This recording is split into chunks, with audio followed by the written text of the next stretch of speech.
Hey there, fellow classic comic collectors. As always, I'm Scott Harris King, and today I'm excited to bring to you the Classic Comics Forum podcast. We are doing a three-part deep dive into Mark Evanier's 1980s run on Blackhawk with artist Dan Spiegel. I'm joined by the esteemed Prince Hal to talk in detail about this run. So this was recorded as a podcast, so there's no video. It's going to be audio only, but we had a lot of fun recording this. This is the series that got me into comics, so hope you enjoy, and let's just dive right in. In this episode, Prince Hal and I will discuss the first half of the revived Blackhawk series by writer Mark Evanier and artist Dan Spiegel, beginning with issue 251 and running through issue 259. Before we get to that, though, we do want to touch on one point from our overview of Blackhawk's history from the last episode. One of our loyal listeners, MDG, wrote in to ask why we hadn't spoken more about the influential and iconic Blackhawk artist Reed Crandall, who defined the look of the series. Prince Hal, why don't you tell us a little bit about Reed Crandall? All I can tell you off the top of my head is, he was the original Blackhawk artist. He's really good. He's a draftsman. He's sort of a Wally Wood type.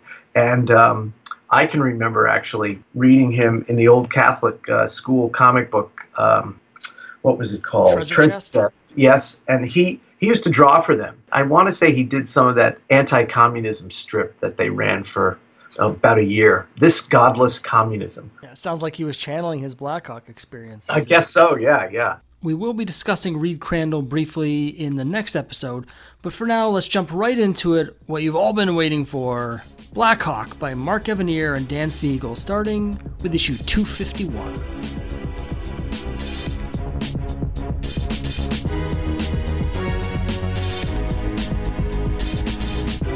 So this first issue, the plot's actually not that important. It has to do with, there's a town, I think it's in the Netherlands, that is basically, it's under Nazi occupation, and the Nazis have this, they have this fake vote that they're making all the towns do to try and legitimize themselves. And so the town is scheduled to vote on whether or not to endorse the Nazi rule. And the leader of the town has basically convinced all the townspeople to vote for the Nazis. The Blackhawks show up to try and give them a little backbone, and some shenanigans ensue. And by the end of the issue, the Nazis have shown their true colors, and the people decide to vote against the Nazis, even though it probably means their own deaths. Right.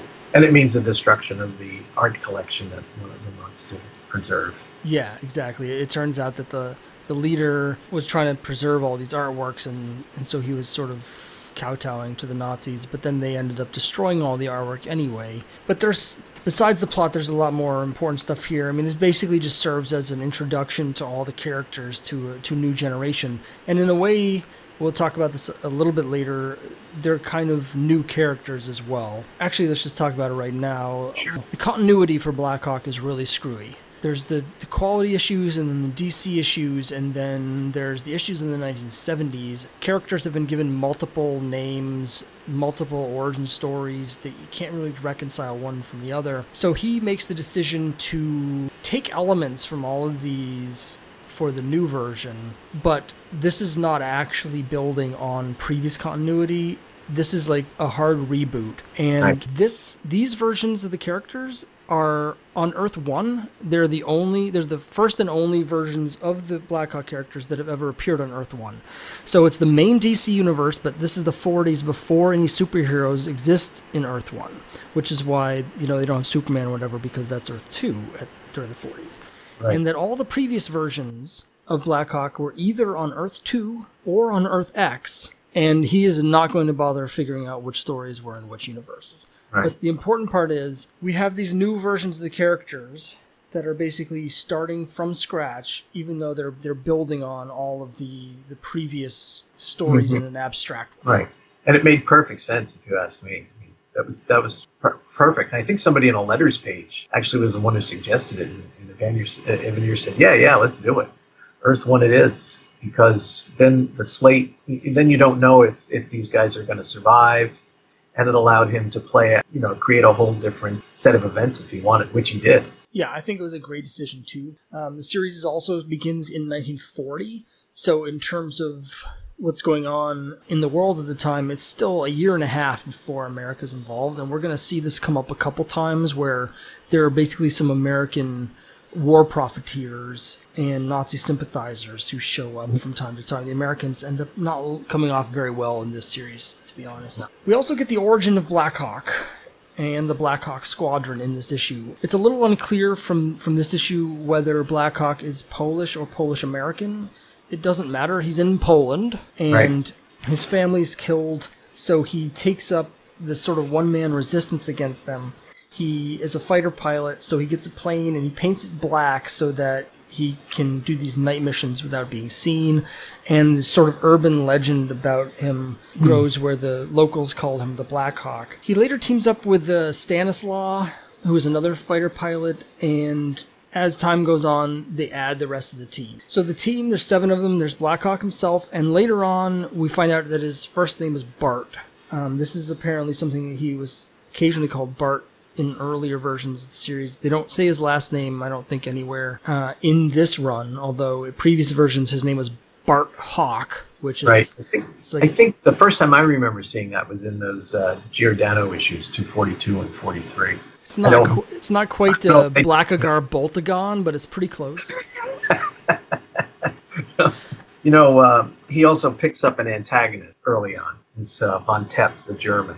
Yes. Whose rank changes. I assume he's promoted frequently because he winds up being at one point he's a field marshal, which was quite a step up. But and he's the killer of Blackhawk's family. So this is he's the Joe Chill of Blackhawk's story. Yes. Then we get introduced to the other characters, and Evanier spends a little bit of time pretty deftly giving us just a real quick look at their different character quirks. I don't want to say the characters are one note because they're one of the great things about the series is that they're not. And he explores their character, each of them individually. He gets into their character pretty deep on most of them, but they do sort of have like thumbnail, like one sentence descriptors, which is kind of what you get here in the first issue. Like the Savage crowd, you know, each one has something that stands out about him. Yeah.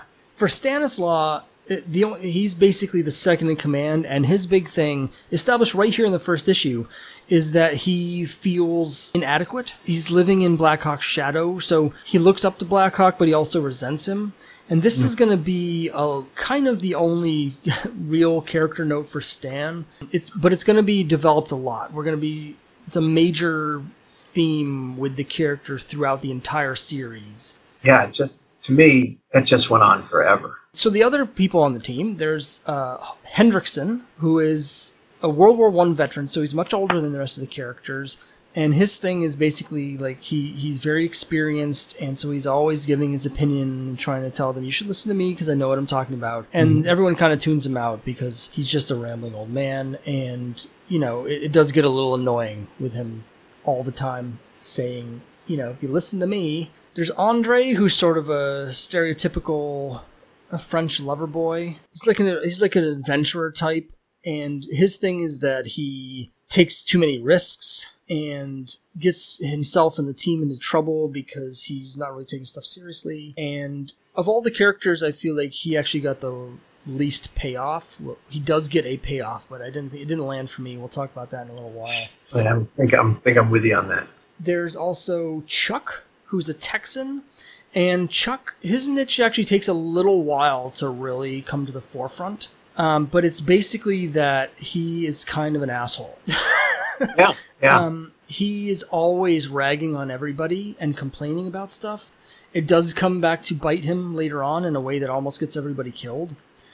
But the thing that I did appreciate is that even though he is a dick, he's not wrong most of the time. Like the way he delivers things is really kind of harsh. And in case I didn't mention it, he is from Texas, but he's not wrong with his observations. So he's interesting. Then there's Olaf, who's a big dumb Swede, except for it turns out he's not really that dumb. He's not book smart, but he's very wise. And even though he's the biggest and strongest, he's also the most agile because he used to be a circus acrobat. Which he's constantly reminding the Nazis that he's catapulting over. Yes. Expect me to be so, John. But there's a couple funny places where that comes up. There's one whole backup story where he disguised himself as a circus clown. Right. And then finally, maybe the most important member of the team in terms of the plot that and the development of the whole arc of the series is Chop Chop, who is a Chinese martial artist. And at the beginning of the series, he's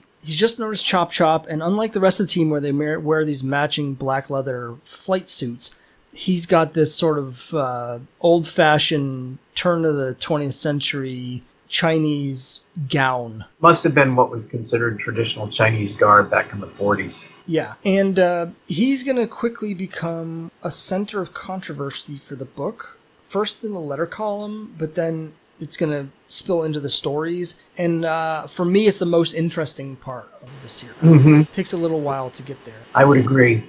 So that's basically the first issue. It's mostly set up. Again, there is a story about the town that's voting, but it's kind of secondary. It's not. It's a fine story, but it's kind of like any story, would be fine in this situation as long as he gets the point across. Issue 252, though, is where the series really kind of starts from a plot perspective, because a lot of really important characters and concepts get introduced here in 252. The most important is Blackhawk's sort of, I don't want to say arch enemy because that's Von Tepp, I think. Yeah. So that's Von Tepp, but Von Tepp doesn't show up for a while, and he's a field marshal now, so he doesn't handle these things personally. It's actually a Nazi agent by the name of Domino who becomes a thorn in Blackhawk's side, but also becomes sort of an intriguing romantic interest as well.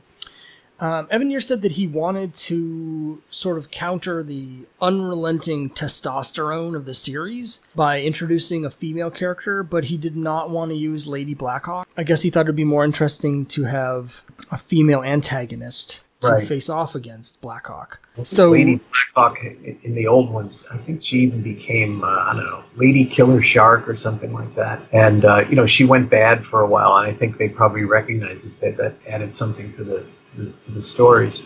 And so he probably saw that and said, yeah, let's make her the antagonist. Basically, we get a little bit of her backstory here in 252, not much, although it's expanded on a couple times later without really adding any detail. So I'm not quite sure why they gave us the longer version of her origin later, since you pretty much get all the same information here. But basically, her fiancé is in the German army. He gets killed. She goes into this horrible depression about his death. And she's recruited by the Nazi equivalent of Granny Goodness to join the female Furies and be trained as this Nazi super agent. And as part of this training, they basically slap all of the human emotion out of her and turn her into this relentless killing machine. But in this issue, she has two opportunities to kill Blackhawk, and she doesn't, claiming that it's because of her orders, but we find out that she actually had orders to kill him, but something about him awakened her latent humanity and caused her to sort of start questioning her orders. I found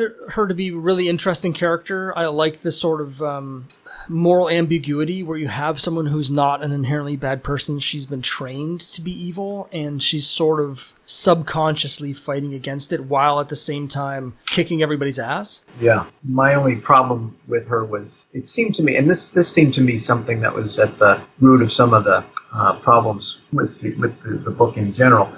Evanier is just, it's as if he's moving things. It's like he's trying to get into fourth gear without getting through first, second, and third. I would have liked to have seen that grow a little bit more slowly. It was one kiss, and I think they were in some analog to Monaco or somewhere like that. It was a neutral state where they had lots of casinos. And, one kiss is almost all it takes for Cinderella to realize that, maybe I'm really not all that evil, and maybe I shouldn't really kill this guy. And I just wish it had, you could see it coming, and that's fine.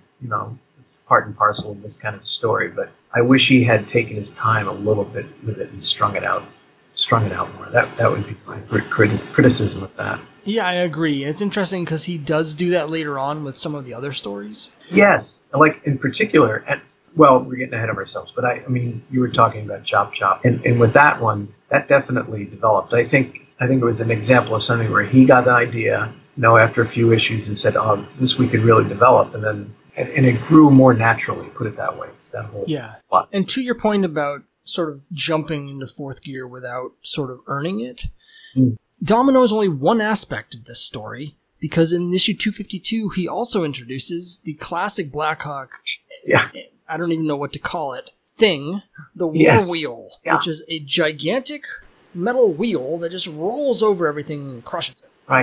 Right. And, in the old days, that thing would reappear every so often. I think the shtick was that it became part of their, like Batman's Batcave, where he had all his trophies. They had some hall of trophies or something like that on Blackhawk Island. The War Wheel there and the flying tank. And of course, it was one of those things, it's unwieldy, this gigantic wheel in so many ways. But I think he was, again, this is Evanier, and I think it's great. He wanted to show a little bit of a regard for the past. And he said, what the hell can I do with this War Wheel thing? You didn't need to explain gimmicks like that in 1944. But in 1982, you say, okay, I want to bring it back for the fun of it, but let me give it a little bit of legitimacy. So, but I think you're right. I think too much in one issue. Another aspect of this that ties into the War Wheel is he introduces another long-running character besides Domino, which is Professor Merson. Now, Professor Merson is an American weapons designer who is selling himself out to the highest bidder, which in this case is Nazi Germany. So we get this sort of message about capitalism, which is actually going to come up a few times. And it's not unrelated to actual history at the time.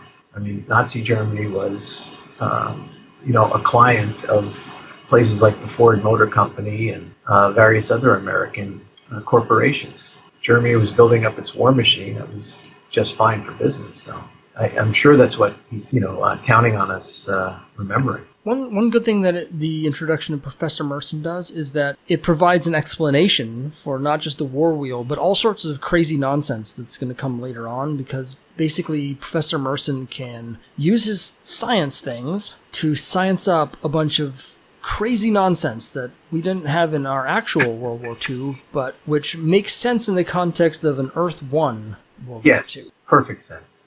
So 252, I liked all of the elements of it, but it did feel kind of overstuffed, which meant that the pacing was a little bit off, like he was really rushing through stuff.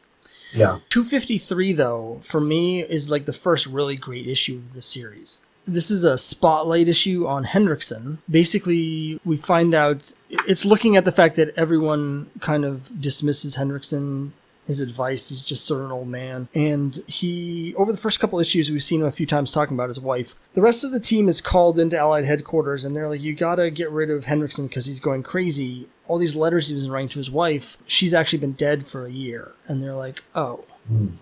Meanwhile, they're taking all these missions, and Hendrickson does seem to be acting weird because every time they take out an enemy airplane, he runs over and starts siphoning off their gas. Right. And they're like, what the hell are you doing? It turns out that he has this pretty clever thing where they don't know where the enemy secret airbase is, and he extrapolates how far the enemy planes have flown from when they took off by how much gas they have in their tank, and then he triangulates on this map, and he's able to pinpoint where the enemy base must be, and then he flies there and basically blows it up. And it's a great gimmick, I think, too. I mean, that was a nice twist, if you want to call it that, or revelation in the plot. It reveals why he's doing that. Yeah.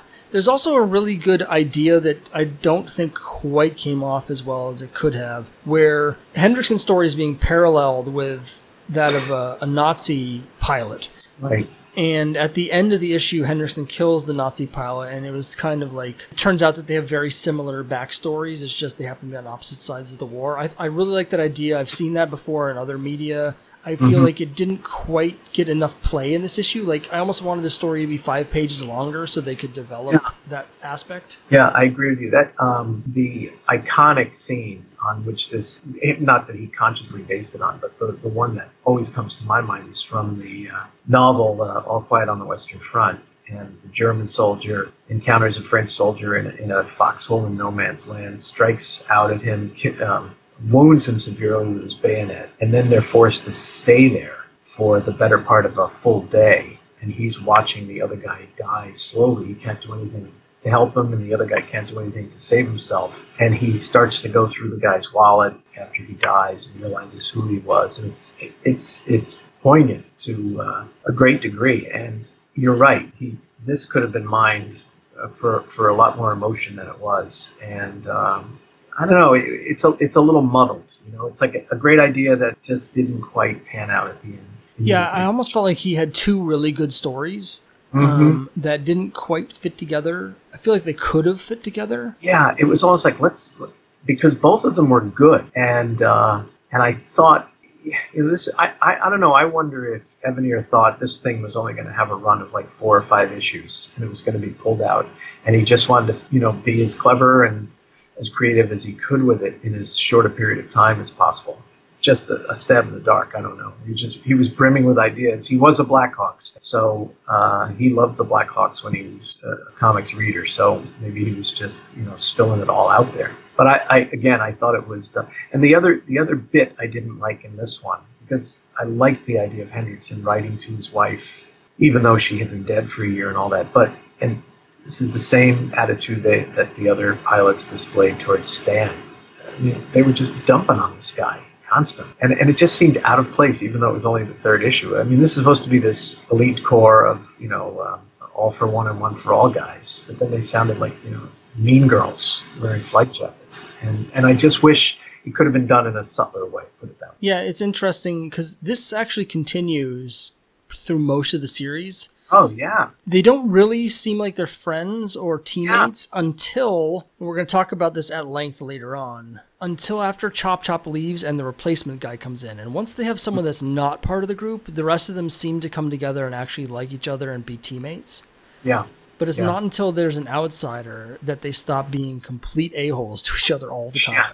Exactly. But having said that, I really liked this issue. I really liked Hendrickson in this issue. I thought there was a lot of really good character work with Hendrickson specifically. It was interesting that he's like the first one of the characters to get a spotlight. You would expect Blackhawk himself to get the spotlight, but no, it's Hendrickson that gets the first real character spotlight. Yeah, I agree. And it's clear right away that Evanier wants to shine a different spotlight on war than would have been the case in the military comics version of Blackhawks back in the 40s, where it was, daring do and everybody united in this patriotic effort. But here he was definitely looking at the human cost of war. In the sense, how does it hit you when you're fighting day after day, or when you lose friends and family and so forth? So in issue 254, we get an expanded origin of Domino. Again, it doesn't really add much, but it's longer. We get a little more development with her, where she's starting to sort of question her superiors. I actually don't have anything else really to say about the main story, but the beginning of this issue, they start doing this backup feature where it's like journal entries from individual members of the team that are having these adventures. That was a feature back in the 60s that they would do fairly regularly. Detached service diary. And it always began with this panel up top with a book spread open like a journal, and Blackhawk telling us that, well, Chuck was in town for the weekend and here's what he went through. So it would spotlight one of them. I really like that. I'm not actually familiar with that from the early ones because I haven't read any of the older Blackhawks, but I liked it. I think it was a good way to get the spotlight on the individual characters, because when you've got 7 guys on the team, a lot of times you don't have room for much character development, or you can only focus on one at a time. Exactly. I did feel like losing those 6 pages to the backup in this. I didn't feel like in this issue Evanier had figured out the pacing yet, because the plot really felt rushed at the main story. And it's funny. He says in a couple of interviews that he really wasn't an expert on World War II. He had never written war comics and so forth, but that he was doing a good deal of research. And he ran into trouble sometimes with Bridwell, who was, I guess, the editor and so forth. And Bridwell would call him on things, and then Evanier would say, well, I've got this source that says this, and Bridwell said, I've got this, and then they'd have to hash it out. And there are, and I think it's pretty good in terms of its historical perspective. And he always has this happened on Earth 1 trapdoor to sneak out of. But this was the issue in which they're fighting in Switzerland, and Nazi soldiers are walking around in Switzerland. And I want to say, wait a minute. He had the name of the Swiss city misspelled. It was Bern, He has a Berne. It's Bern. And I'm saying to myself, come on now, tighten it up here, get with it. And because he, in some ways it was pretty well researched, and he was finding these little odd corners of the war to spotlight. And so when those kinds of things stick out at you, you just say, oh, come on, get it right. That kind of thing bugs me. Well, one thing that brings up is that even though the series only ran for 23 issues, it had 4 different editors. As we mentioned, Len Wein was the original editor, but he actually left the book after just the first issue, I think, maybe the first 2, and was replaced by Marv Wolfman as editor. And then after just a few issues, he left the book, and Ernie Colin took over. And eventually he left the book, and they just gave it to Mark Evanier to edit himself. So I have the idea, in terms of tightening it up, that the editors weren't doing much editing. Probably not. And he was just, and I'm glad they turned it over to him. Matter of fact, I thought, in some ways the quality picked up. Naturally he was doing it now, and he'd had experience doing it, so you have every right to expect that. But I liked it when he took it over. I think it makes sense, especially because, as we see with the backup stories that start in this issue, he starts bringing in a lot of sort of top name artists to do the backup stories. And it seems from what I've read, he mentions this in the letter columns at different points, they're basically people that Evanier knows. It's not like Ernie Colin is like calling people to ask them. It's Evanier and his network of all of these guys. Right. Given that, it makes sense for him just to be the editor, because he's kind of doing the editor's job anyway, and he has resources that the editors may not have. Right. And connect. Well, and Spiegel himself, for instance. I wondered, and I didn't see any reference to this, but I wondered if the page, let's say the 23 page, the full page count was too much for Spiegel sometimes. Maybe he had other assignments, and this was Evanier's way, because I know Evanier and Spiegel, they worked together a lot, and he loved Spiegel. And I wonder if he said, you know what, maybe, and it was a perfect setup, because Blackhawk Comics had always had the detached service diary. So it was a nice tie to the past. And he said, you know what, why don't I spring you for 6 or 7 pages, for a few months here and there, and then they could drop them in when they needed them. I don't know. I think you're probably right. There are 2 issues later on which have no main story, and Spiegel is not in those. And at one point, Evanier mentioned that Spiegel was doing the art for an annual on another title. So I think he probably was doing a lot of work outside of Blackhawk that required this. Yep. In this case, it's Dave Cockrum, who is a big Blackhawk fan. Right. So 255, it's almost like those previous issues with Domino and the War and everything were just sort of set up, because they were sort of one and done. But with 255, we start this longer storyline that runs for. It's actually kind of hard in modern terms to think of like these defined arcs, where a story will be these 4 issues. Blackhawk is a little different, because he'll have a plot that might run over 2 or 3 issues, and a subplot in those same stories that then leads into the next plot in a little bit of a Chris Claremont sort of way. Mm-hmm. But we have one of those here, issues 255, 256, and 257. Blackhawk was given a medallion to wear. Yes. And the Nazis then could be in touch with him, so to speak. It was almost like a GPS in 1942 or 1940. And it also worked to increase his fears. Whoever wore it was subject to being paralyzed with fear. Right. Like driven mad with fear. And all your deepest, darkest phobias would surface, and you would be driven mad.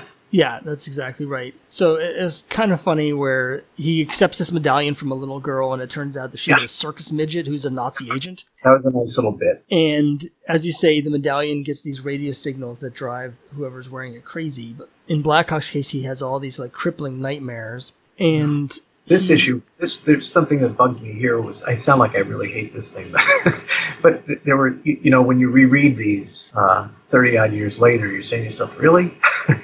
But I have no idea, by the way, where Blackhawk Island is, because they have access just in one fighter plane flight to every bit of Europe. And in this case, he goes as far as apparently the North African desert. It's the only desert that he could have been marooned in. And so I have no idea where Blackhawk Island is. Maybe it moves around. Yeah. And sometimes he needs a plot device, but this is my point. Sometimes it's just there's a certain inconsistency that I wish he, and maybe your point is apt here, that he didn't have anybody really supervising things. Yeah, I noticed that too about the locations. There's an issue later on where Chuck is on Blackhawk Island and he just gets this hunch that something's wrong, and so he jumps in his plane and flies to Marrakesh. Yes. And has this adventure there and then flies back. And I'm like, wow. I'm not up on what the flying range of a Grumman Skyrocket was, but as far as I know, it wasn't until maybe the Mustangs, the P-51 Mustangs, which were fitted with bigger gas tanks, that the fighter planes could fly escort most of the way or all of the way with the bombers going from England over to Germany. So, so for them to, just pick up, remember, I think that's the issue where we'll all go in our own direction and we'll find out what's going on. And as I said, they all wind up all over Europe. I think we're just supposed to not pay attention. It's like Indiana Jones strapping himself to the periscope, and hoping that the submarine never goes under the surface as he travels over the island, whatever it was. So from a plot perspective, basically what happens here is Blackhawk gets captured. The Nazis try to drive him crazy using the medallion. It doesn't work. Meanwhile, Stan and the gang are trying to rescue him, and Stan's in charge, and he totally blows at being in charge. Yeah. And everyone, particularly Chuck, is just ragging on him the whole time. Chuck is just like mercilessly bagging on him. That drove me crazy because I'm saying, well, why is he second in command? Right.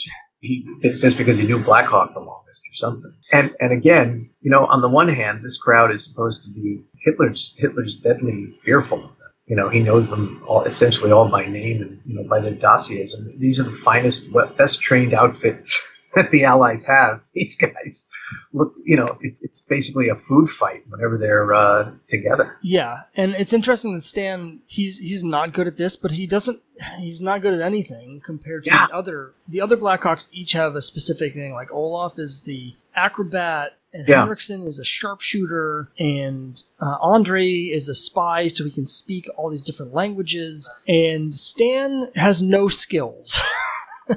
And it's funny that in between Blackhawk series, the one that began in '76 or whatever it was, Stan was actually running the whole Cunningham Aircraft Company or whatever it was that was the cover for the Blackhawk Enterprises. He was the brains of the outfit. He was the public face of the outfit as well, if I recall correctly. So they really used Stan in that series rather well. Here, like I said, I felt bad for the guy, but then again, he was also kind of a special snowflake at times, kind of bemoaning his inability to step up to the plate. Well, Stan does get one bit of play here, because when they go to try and rescue Blackhawk, he gets captured and turned into a giant mutant. Because Professor Merson, among his other abilities, is experimenting with genetics. And he's making these giant brainless mutants, not on purpose. He's basically trying to make Captain America, and he's accidentally coming up with these mindless beasts. Yeah. So not only is Merson a genetic expert, but he's also a nuclear scientist and some sort of, aeronautical engineer as well, because he can build war wheels that are held up by dirigible. This guy is a polymath. He's the real deal. Yeah. So Stan gets turned into a mutant, and in the next issue, basically, Blackhawk discovers that the guy in charge of this whole operation is his archenemy, Von Stupp. I can't remember what his name is. But Von Tepp. Von Tepp, yeah. Von Stupp, I like. And so Blackhawk's like, I'm going to kill that guy, and I'm going to kill that mutant that he's dragging around with him, because he doesn't know the mutant is Stan. And so he ends up basically kind of like getting captured again. But Von Tepp makes the mistake of, he doesn't know what the medallion is, apparently, because he grabs the medallion as like a trophy of his final triumph, and as soon as he grabs it, he's not half the man Blackhawk is, because he goes stark raving mad and basically drops dead. Yeah, I forget how he describes almost like his head explodes. Yeah. It was like the end of Raiders when the Germans basically melt to death. He just had that same feeling. He couldn't contain all these fears that he had. He imploded. And then basically Blackhawk shoots Stan. Right after he does that, the rest of the team shows up and they're like, don't shoot Stan, he's a mutant. But And by the way, hadn't bullets been bouncing off him for a while before that too? yes. I forget what it was that made these bullets. Maybe he got him right in the heart or something. But whatever it was, Stan, takes a bullet. And that's pretty much where this arc leaves off. Obviously, we're going to be picking up more with Stan at death's door and all this stuff. It's Blackhawk sitting vigil by his bedside. And Blackhawk sitting vigil. That's going to take place for a couple more issues. Also in this issue, Merson gets away. Domino basically just grabs him and runs off. So he's still at large, so at any time you could get more mutants or more war wheels. And also in this issue, I think a sequence that I found hilarious, he had made a bunch of guys, agents that look exactly like Hitler. Yeah, couldn't we have saved that for another issue? There was that too, I know. And, well, they come back several times later on. No, but what I mean is, it's almost like that was, again, but too much plot going on in one story. A lot of plot. Yeah. What am I, like... They're rushing in to rescue Blackhawk, and Chop's like, "Hey, I just saw 5 guys that look like Hitler." I know. And then they wind up using these Hitlers as assassins because it's going to look good if Hitler takes down various people. I found the whole extra Hitler thing to be hilarious, but just that one bit in particular where they're running around trying to do things, and Chop's is like, "Hey guys." This is weird. I saw 5 guys that look like Hitler, and everyone's just like, whatever. They totally ignore him. And of course, this is playing on probably the whole notion that Hitler didn't die, in his bunker at the end of World War II, or that they had, they created duplicates of him, and that's who supposedly died. Because after World War II, there were always these sightings of Hitler, like Elvis at your local pancake house. But this bugged me a little bit because for me, Hitler he became an increasingly comic figure in this whole series. He didn't have any of the menace that he should have had that I think Evanier wanted him to have. But he kept he was used so often. He was in virtually every issue. And he's there, and he's always the fuming, pounding the table Fuhrer, Verdammte, it was a little right out of Sergeant Fury for me. The way Hitler was portrayed, there's a sequence later on, towards the end of the run, where one of his plans backfires. He fails to capture Blackhawk. Yeah, and so he just turns around and orders his armies to invade Greece. I know, because he's so pissed off and he needs to feel more manly. Yeah, and what are we supposed to be sort of laughing, or are we supposed to say, oh yeah, that's how these decisions are made? I didn't catch the tone. I don't know exactly what Evanier was going for there. So there's a couple other things in these issues that are worth noting. Starting with issue 257, Howard Chaykin begins doing the covers. Previously, they were mostly by Dave Cockrum. Chaykin's covers for me are really good. 257 is really good, but it's 259. We'll talk about this when we get to 259. It's just one of my favorite covers. I just love the cover for 259. Yeah, I'm a sucker covers that are black anyway in the background. I think they really are striking, and the coloring on that cover is really great. Yeah, the only problem with it is if you ever decide to get that issue autographed.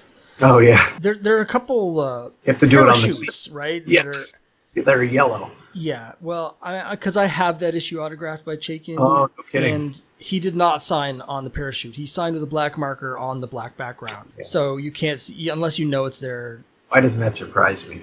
So the backup story for 257 has art by John Severin. I just wanted to point that out because this is another case where Evanier is getting some real A-listers to do these backup stories. And of course, Severin's always a treat. Yeah. So, but the other thing that happens in this arc is it starts with issue 255, where there's a letter in the letter column about Chop. And they're basically saying, Chop at this point, it's not that he's like a full-on 40-style racial caricature, but he doesn't have a uniform like the rest of the Blackhawks. He is called Chop. We don't even know what his real name is. Right.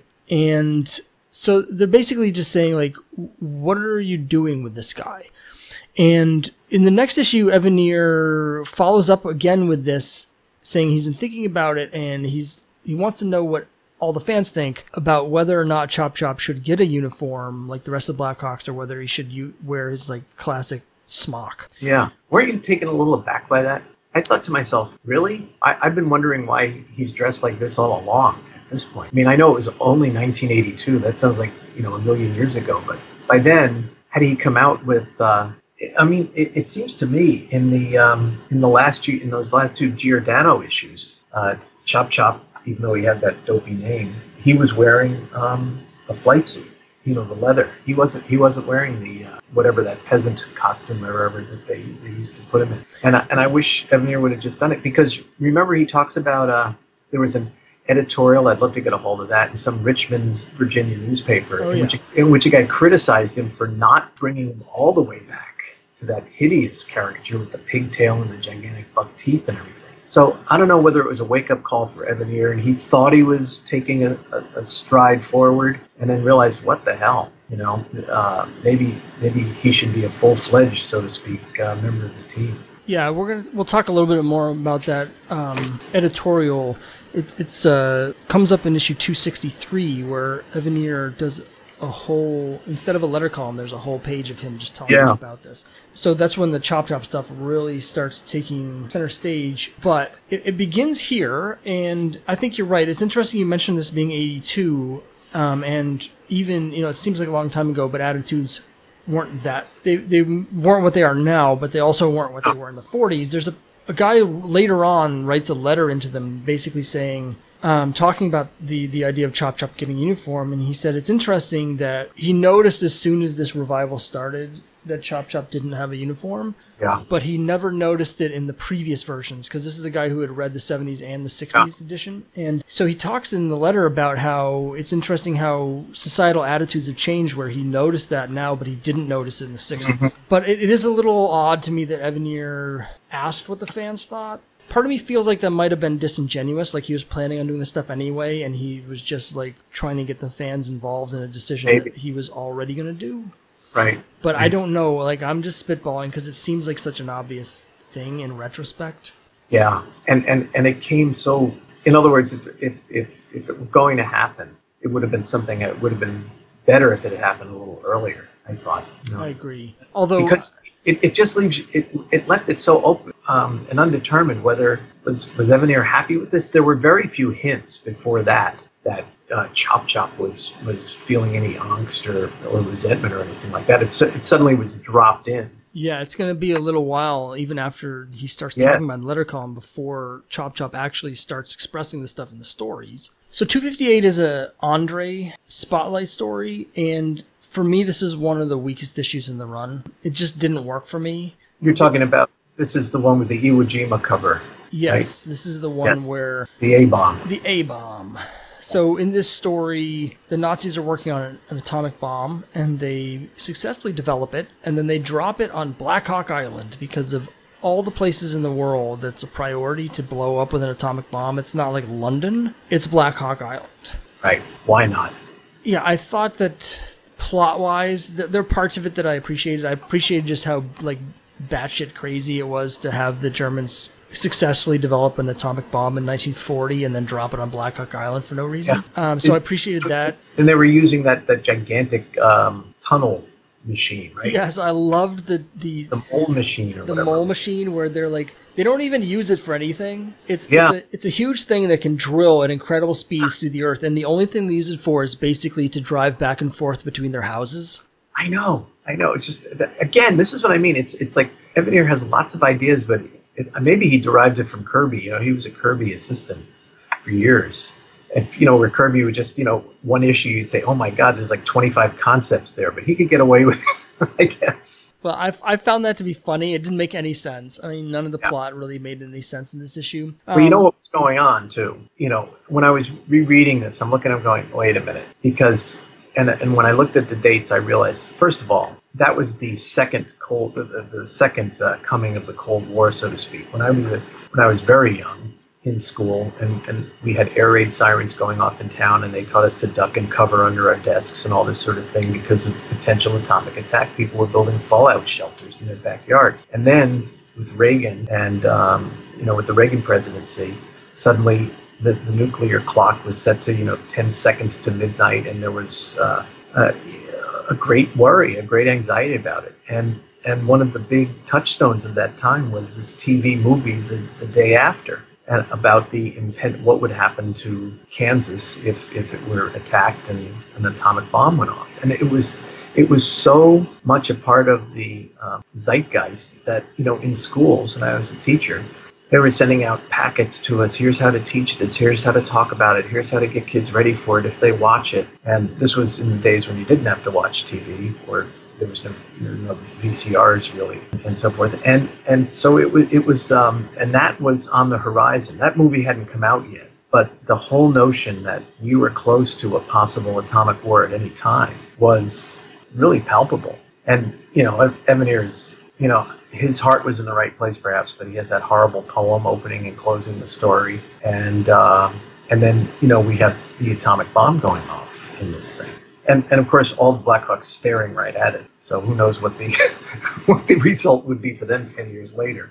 But I think that's probably what was in the air, to coin a pun, at that time, and why he chose to do an A-bomb story. And you know what? People were beefing about it in the letters pages a couple of months later, too. They felt he was pushing an agenda.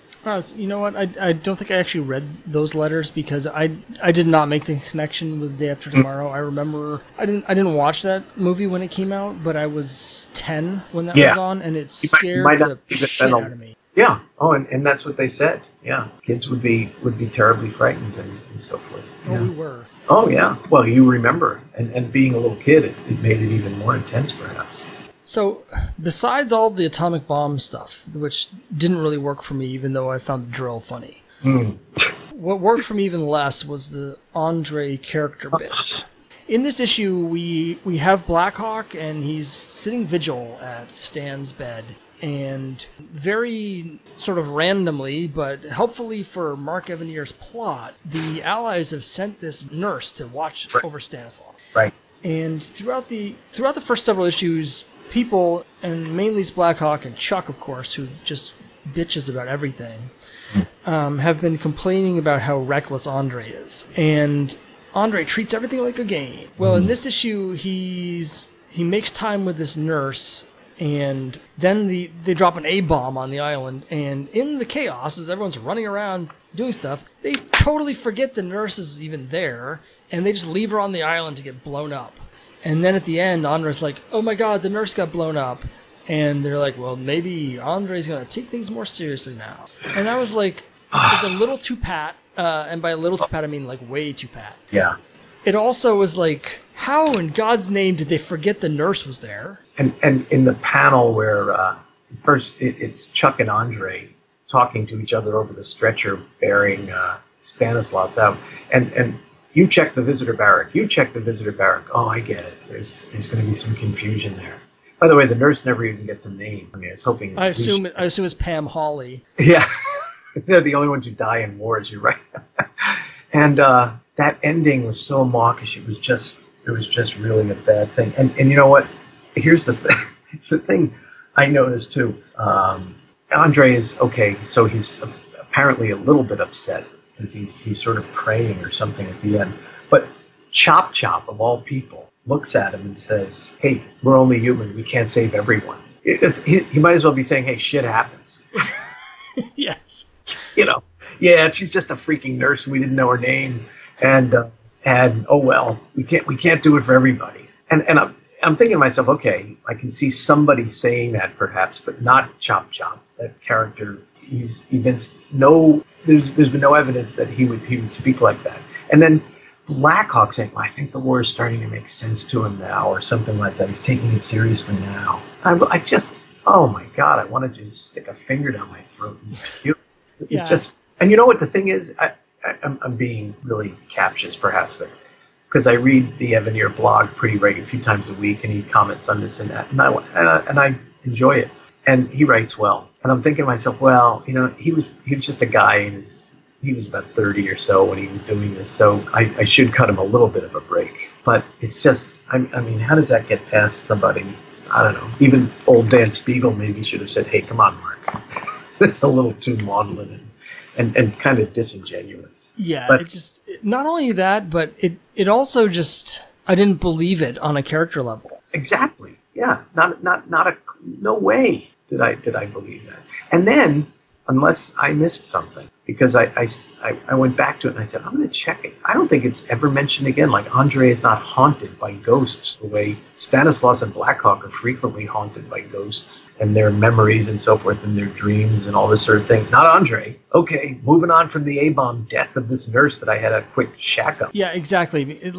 If this had actually changed Andre, then that might be different, but it didn't. Right. Like the whole point of this is like Andre's taking things more seriously now. Well, that's all it's. He's maybe not as reckless. Like Evanier doesn't write him taking ridiculous chances after this. Yeah. But his demeanor is exactly the same. Absolutely. Yeah. It doesn't seem to have really affected him other than, him saying to himself, oh, well, someone could drop an A-bomb on me. I should probably be more careful. Yeah. Yeah. And if they do, the other Blackhawks might not think to rescue me. They might forget I'm there. The other thing that struck me, that mole machine that made you laugh. The thing that really stuck out to me in this issue was when they're in that tunnel and they're saying, oil will never catch up to that machine. And Blackhawk says, Chuck, how long would it take you to disassemble one of our planes, bring it back down here in this tunnel under the earth, and reassemble it in a modified version so that we can travel under the earth? I stopped when I'm reading that. And I'm going, okay, well, this is a comic book. And I know these kinds of things happen in comic books. But this is, you're trying to give this World War II semi-realistic vibe to this thing. Holy crow. And then I forget how they lower it down, like on sticks and ropes and so forth. They're lowering down, hundreds of pounds worth of engine and wing, and it's just and then of course it rolls perfectly, and luckily the tunnel is wide enough for the wingspan. Yeah, I'm pretty sure when Blackhawk asks Chuck that question, Chuck's like, "Oh, yeah. An hour." Yeah, he does. Wait a minute, I think I have it here. He says something like that to him. You're exactly right. But it was, it's so funny too, because it was starting to become chic to make fun of whatever you want to call them, Silver Age comics, Cave Carson and all this stuff. That could never possibly happen. And here, the same guys who age group that was criticizing it are pulling the same stunt up. He says, "Give me tools in 1 hour, and you've got it." I gotta say, because it was so goofy, that was my favorite part of the story. Yeah. Oh, yeah. It isn't that I dislike it. I'm just looking at it going, okay. I don't know if you ever go to a play and you see one character acting like a complete idiot and he's acting like it's a farce or a spoof, and then you have everybody else being serious, and you want to turn and go, what play are you in? And that's almost like okay, what movie are we making here? But I think, you mentioned it earlier too, and I think he's trying to capture a little of that sort of serial adventure style. The problem with that is you can't overload the real human emotion in that kind of a story. It just can't bear the weight. And so he's doing all these things at once. Well, it's interesting you mentioned like the realism versus the crazy stuff, because there's actually a number of letters complaining about the next issue on this exact point. Issue 259. Yeah. Which has a great cover, as we've already talked about, by Howard Chaykin. The story inside is basically about a guy who is this nebbishy little nobody who, back in America, who is inspired by the newsreels about Blackhawk to go to Europe and try and join the team. And he gets to Blackhawk Island just as it's hit by a nuke. And the radiation gives him superpowers where he turns completely invisible. Yes. And he uses his invisibility to basically, the actual team gets sent on this wild goose chase while the Nazi agents, I think they were going to kill Churchill. Mm-hmm. So this invisible guy uses his powers to save Churchill, and he does it wearing an extra Blackhawk uniform. So they're like, the unknown Blackhawk, like, yeah. Who was this man, or how did this happen? And then he disappears because he's invisible, and he goes back to America, and sort of his life has changed because now he's realized his inner heroism. Yes, that he can be just like the Blackhawk. And the letters after this, so I'm going to say right up front, I really liked this story a lot. I did too. I thought it was one of the best issues they had of this whole series. Yeah, me too. I wrote in my notes here, great issue. It's one of the best, and I was surprised, and Evanier said he was also surprised at this. In the letters, there's a lot of people complaining about the Invisible Man not fitting in with the tone of the book because everything else is so realistic. When I read those letters, I was like, Oh, I know. what? Like, you know what I thought, and I don't know if Evanier ever mentioned it. I didn't see any reference to it, but this was a Will Eisner story. This was, he used to write these spirit stories in which his spirit only made almost a cameo appearance. And like the Blackhawks didn't play his major role in this. It was all about this guy, Winslow Shirk. He would just do these character studies. There was one about, I wish I could, I just thought of it.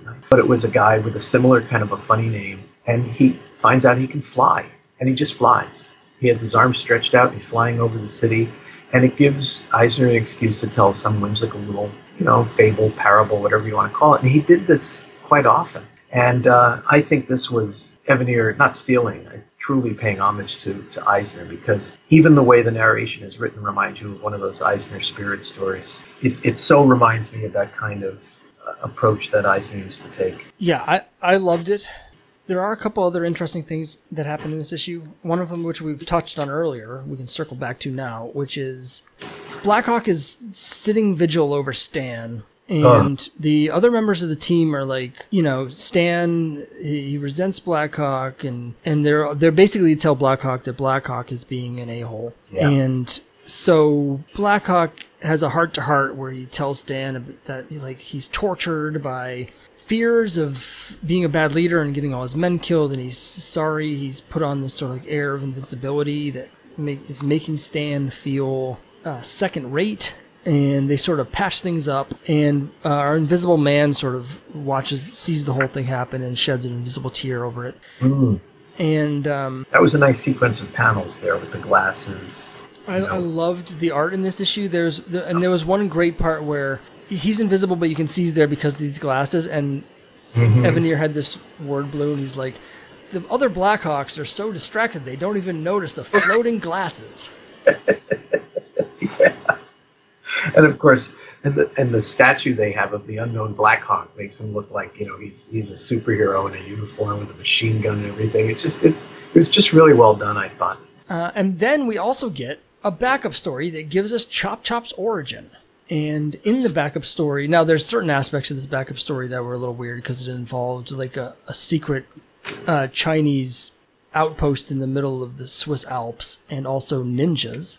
But those things aside, we get his origin story where we learn that he was fighting the Japanese in China, and his real name is Wu Cheng, and he ended up, when his sort of like resistance group sort of got disbanded, he ended up coming to Europe and joining the Blackhawks. And in this issue, he's trying to convince his former mentor to go back to China because they need leaders, and the leader's like, well, if they need leaders there, why are you here?